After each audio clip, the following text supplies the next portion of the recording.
অস্ট্রেলিয়ার বিরুদ্ধে 5টা টি-20 ম্যাচ শেষ হয়ে যাওয়ার পরে কিন্তু এবার সাউথ আফ্রিকার অপেক্ষা। কেননা আপনাদের হয়তো মনেই আছে যে নভেম্বর মাস চলছে, আর ঠিক এক মাস পরেই অর্থাৎ ডিসেম্বর মাসের প্রথম দিকে কিন্তু সাউথ আফ্রিকার সঙ্গে ভারতের 5টা টি-20 ম্যাচের সিরিজ রয়েছে, আর সেখানেও কিন্তু একটা বড় সড়ো মোকাবেলা দেখা যাবে। আর এখানে আমি বলে রাখি যে অস্ট্রেলিয়া ভারতের জন্য যতটা চ্যালেঞ্জিং ছিল, সাউথ আফ্রিকা কিন্তু তার থেকে আরও বেশি চ্যালেঞ্জিং হতে চলেছে।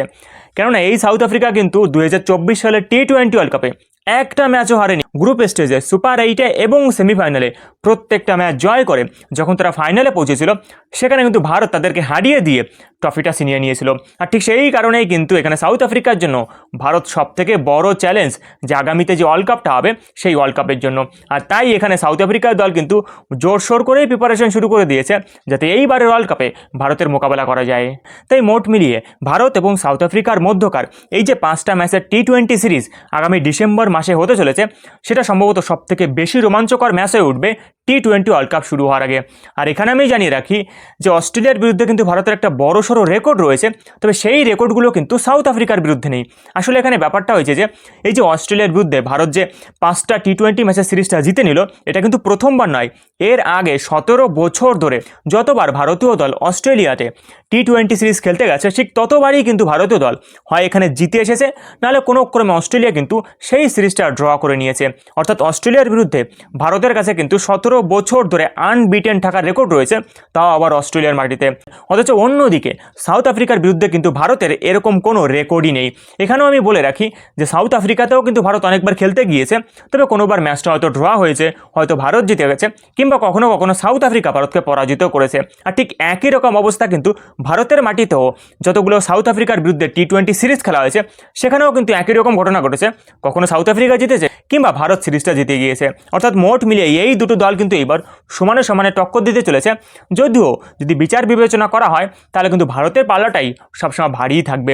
যাই হোক, এখানে আমি এটাও বলে রাখি যে ভারত এবং সাউথ আফ্রিকার মধ্যে এই যে 5টা টি-20 সিরিজ হতে চলেছে, এখানে কিন্তু সাউথ আফ্রিকার জন্য বড় বড় দুটো প্লাস পয়েন্ট রয়েছে।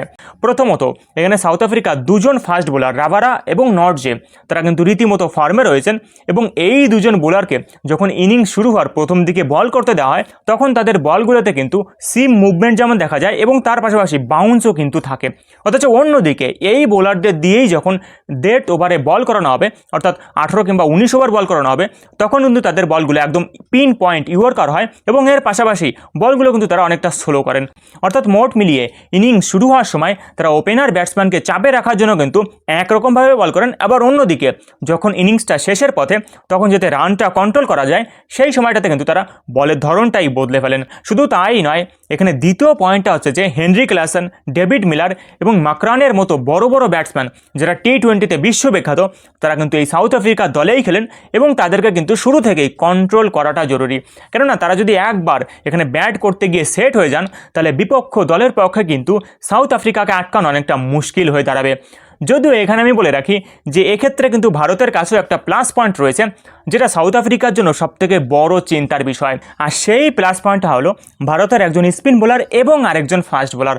আসলে এখানে আমি বরুণ চক্রবর্তী এবং আর্শদীপের কথা বলছি, কেননা আপনাদের হয়তো মনেই আছে যে আজ থেকে ঠিক এক বছর আগে, অর্থাৎ 2024 সালের এই নভেম্বর মাসেই সাউথ আফ্রিকা এবং ভারতের মধ্যে 3টা টি-20 ম্যাচের সিরিজ হয়েছিল, আর সেখানে কিন্তু বরুণ চক্রবর্তীর সামনে সাউথ আফ্রিকার ব্যাটসম্যানরা দাঁড়াতেই পারেনি, এবং অন্যদিকে আর্শদীপও কিন্তু অনেকগুলো উইকেট নিয়েছিলেন, আর তার ফলেই কিন্তু ওই সিরিজটা ভারত জিতে গিয়েছিল।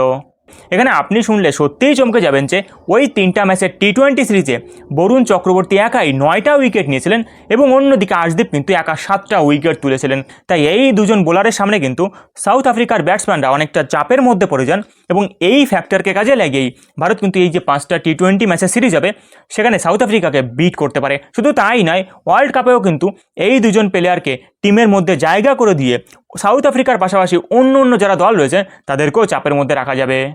যাই হোক, পরিশেষে এখানে আমি এটাও বলে রাখি যে সাউথ আফ্রিকার বিরুদ্ধে ভারত যে টি-20 ম্যাচগুলো খেলবে, সেখানে হয়তো সঞ্জু স্যামসনকে খেলতে দেখা যেতে পারে। এখানে একটা অবাক করা কাণ্ড আমি বলে রাখি, আজ থেকে প্রায় 1 বছর আগে সাউথ আফ্রিকার বিরুদ্ধেই ভারত যে টি-20 ম্যাচ খেলেছিল, সেখানে একটা ম্যাচে সঞ্জু স্যামসন এবং তিলক বর্মা কিন্তু দুজনে পরপর দুটো সেঞ্চুরি মেরেছিলেন একই ম্যাচে। আর তার ফলেই ওই ম্যাচটাতে ভারতীয় দল কিন্তু সাউথ আফ্রিকাকে প্রায় 284 রানের মতো একটা বিশাল স্কোর টার্গেট দিয়েছিল, যেটা কিন্তু সাউথ আফ্রিকা কোনোভাবে চেস তো করতে পারেইনি, বরং প্রায় 140 রানে তারা পরাজিত হয়েছিল। তাই এইবার এটাই দেখার বিষয় যে সেই ফর্মটা সঞ্জু স্যামসন কিংবা তিলক বর্মা আবার সাউথ আফ্রিকার বিরুদ্ধে ফিরিয়ে নিয়ে আসতে পারেন কিনা।